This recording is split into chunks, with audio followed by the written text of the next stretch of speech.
মুন্সিগঞ্জের শ্রীনগর উপজেলায় পদ্মা নদীতে মা ইলিশ রক্ষায় অভিযান চালিয়েছে যৌথ বাহিনী। সোমবার সকালে উপজেলা প্রশাসন, সেনাবাহিনী, পুলিশ ও কোস্ট গার্ডের সমন্বয়ে এই অভিযান পরিচালনা করা হয়। এ সময় উপজেলার ভাগ্যকুল ইউনিয়নের নুরু বয়াতির চর এলাকা থেকে প্রায় 20 লাখ মিটার অবৈধ কারেন্ট জাল ও মা ইলিশ মাছ জব্দ করা হয়। পাশাপাশি মাছ বিক্রির অবৈধ স্থাপনা অপসারণ করা হয়।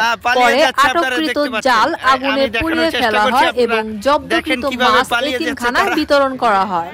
অভিযানকালে উপস্থিত ছিলেন শ্রীনগর উপজেলার নির্বাহী অফিসার মোহাম্মদ মহিনউদ্দিন, শ্রীনগর সার্কেলের অতিরিক্ত পুলিশ সুপার মোহাম্মদ আনিসুর রহমান, সেনাবাহিনীর ক্যাপ্টেন তানজিমুল হাসান হাওলাদার, শ্রীনগর উপজেলা সহকারী কমিশনার গোলাম রাব্বানী সোহেল, শ্রীনগর থানার ওসি তদন্ত আমিনুল ইসলাম সহ কোস্ট গার্ডের সদস্যবৃন্দ।